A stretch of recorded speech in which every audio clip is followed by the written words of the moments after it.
또 한 주가 시작되었습니다. 믿음의 고백으로 이번 한 주간도 주가 주인된 축복의 인생 되기 바랍니다. 주는 그리스도시요 살아계신 하나님의 아들이심을 고백합니다. 이 고백 위에 주님은 당신의 교회를 세워나가실 줄로 믿습니다. 그 축복을 누리는 기주간 여러분 되시기를 주 예수 그리스도 이름으로 축원드립니다. 자, 사도행전 28장 17절부터 22절을 이렇게 봐 나갈 겁니다. 이제 바울이 로마로 들어와서 이제 로마에서 한 사흘쯤 지냈는데요.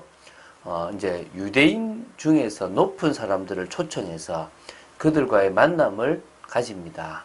자신이 여기 왜 오게 됐고, 자신이 지금 제수의 신분이 된 이유, 그리고 자신은 유대인들에게, 이스라엘에게 어떤 적대감을 가지고 있지 않다는 것, 특히 자신은 그 소망, 이스라엘이 가진 소망, 죽은 자의 부활에 대한 그 소망 때문에 이 쇠사슬에 매인 바 되었다는 이야기들을 합니다. 마침 이 유대인들도 그 도에 대해서 반대하는 여러 곳의 그 때문에 이 도에 대해서 알고 싶고 바울과의 만남을 원합니다. 그래서 사실은 내일 할 것은 그 만남 속에서 진행되어졌던 나눔들이 있고요. 오늘은 그 만남을 위해서 자신이 어떻게 왔고 또 그때 그들의 반응이 어땠는지에 대한 부분들을 보도록 하겠습니다. 17절부터 22절 중에 17절 제가 먼저 보겠습니다. 그냥 읽으면 돼요. 특별하게 중요한 내용이 없습니다. 사흘 후에 바울이 유대인 중 높은 사람들을 청하여 그들이 모인 후에 이르되 여러분 형제들아 내가 이스라엘 백성이나 우리 조상의 관습을 배척한 일이 없는데 예루살렘에서 로마인의 손에 죄수로 내준 바 되었으니. 자, 지금 바울은요, 그 긴 여정을 마치고 이 로마로 왔다면 피곤하고 여러 좀 쉬면서 할 일들이 많았지만 한 이틀 정도는 쉬고요. 바로 이어서 이 유대인들을 만납니다. 그 정도로 바울은 중심을 가지고 일을 대했죠. 그들에게 이제 하는 얘기가 이겁니다, 한마디로. 내가 지금 이스라엘, 예루살렘에 있는 유대인들의 고소로 이곳에 왔지만 그들이 고소하는 것처럼,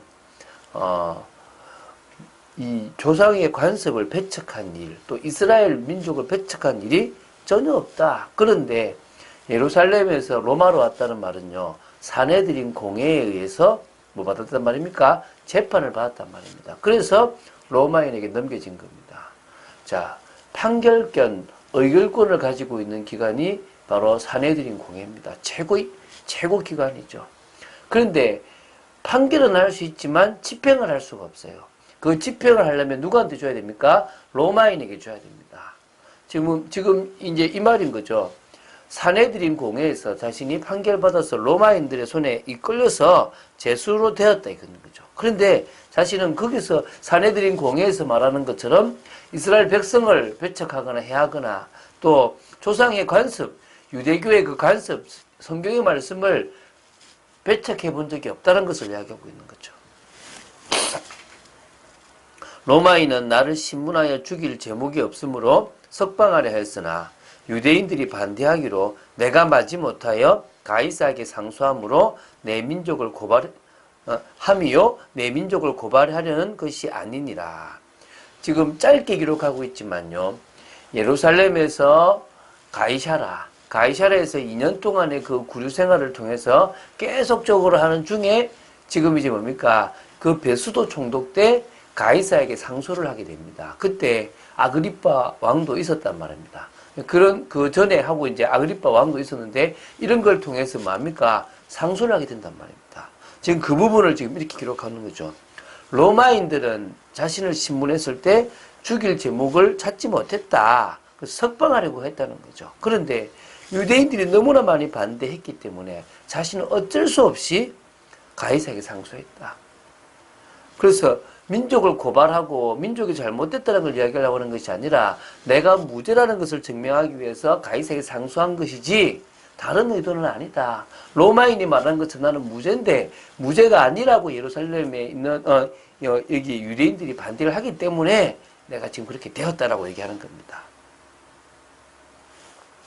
이러함으로 너희를 보고 함께 이야기하려고 청하였으니 이스라엘의 소망으로 말미암아 하여 내가 이 쇠사슬에 매인 바 되었노라.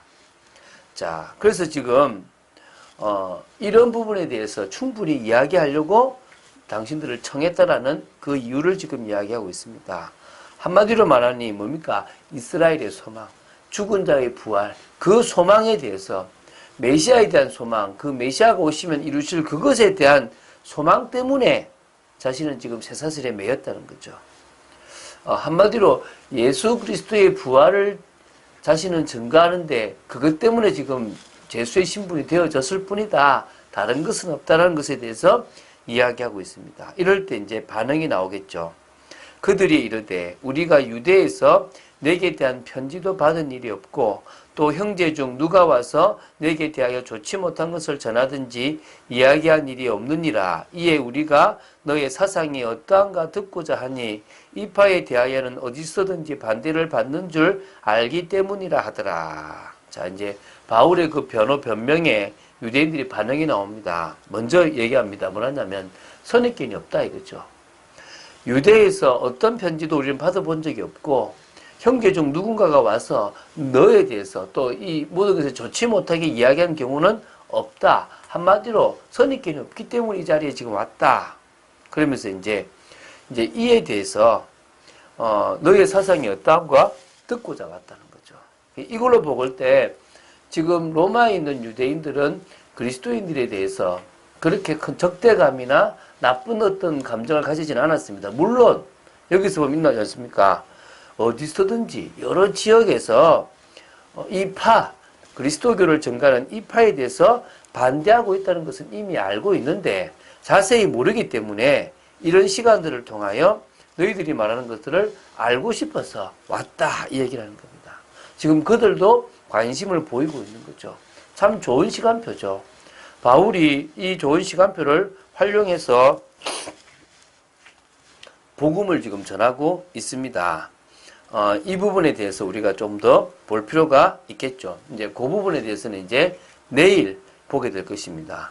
자, 다시 한번 말씀드립니다. 바울은요, 힘든 여정을 거쳐서 이 예루살렘에서 로마까지 왔습니다. 멜리데스의 그 파선도 다 경험했지 않습니까? 여기 와서 충분한 휴식을 취하고 뭔가 여유를 가지고 할 수 있지만 바울은 그러지 않았습니다. 자신의 사명을 감당하면은 자신의 생명조차도 조금도 귀한구색이지 않겠다고 했던 사도행전 20장 24절의 고백처럼 계속 이어서 사역을 진행합니다. 우리가 이제 사도행전을 마무리하면서 로마에서의 바울의 일생을 한번 조금만 다룰 건데요. 이 바울이 이곳에서도 기록은 짧게 나와 있지만요.